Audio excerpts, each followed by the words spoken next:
suis Issa Saka, directeur régional pour l'Afrique de l'Ouest de l'organisation Free the Slaves. Merci beaucoup. Il s'est agi pendant 3 ans de mettre en œuvre un projet de lutte contre l'exploitation sexuelle des filles et des femmes dans les sites d'extraction de l'or de Kédougou.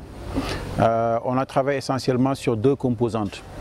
Une partie prévention, où on a fait beaucoup de campagnes de sensibilisation, d'information, surtout au niveau communautaire, puisque c'est une problématique qui se passe au niveau des Djoura, qui n'est pas forcément connue par les acteurs. Donc il a été question pour nous vraiment de faire une campagne de communication de masse pour que nul n'en ignore.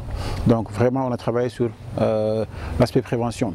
Au-delà de la communication, on a mis en place également des réseaux communautaires qu'on appelle les CVC, qui sont des comités de vigilance communautaire, pour que justement au niveau communautaire, qu'on ait les acteurs qui portent le projet. Mais il y a également un volet assez important en termes de protection, donc dans lequel on a pu identifier et assister donc des filles qui étaient soumises à la prostitution forcée, mais littéralement à de l'exploitation sexuelle.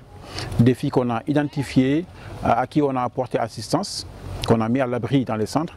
La mise en œuvre des CVC, des appuis qui ont été apportés à ces communautés-là en termes de renforcement des capacités pour leur permettre de connaître le phénomène, de pouvoir identifier des victimes, de connaître le schéma qui est mis en place en termes de réintégration, en termes d'assistance, de connaître en tout cas le dispositif qui est en place pour permettre, une fois que ces filles-là sont identifiées, qu'elles puissent être référées pour une meilleure prise en charge.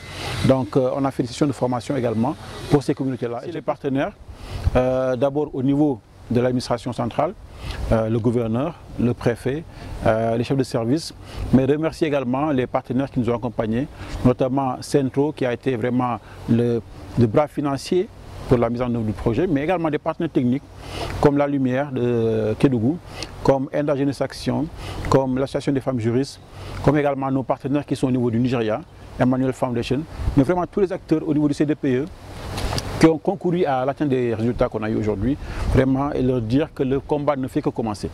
On a fait un chemin, on a eu des résultats, mais le travail reste encore à faire. Il y a encore des victimes qui ont besoin de nous, donc il faudrait que nous tous nous mobilisions pour pouvoir éradiquer ce phénomène-là.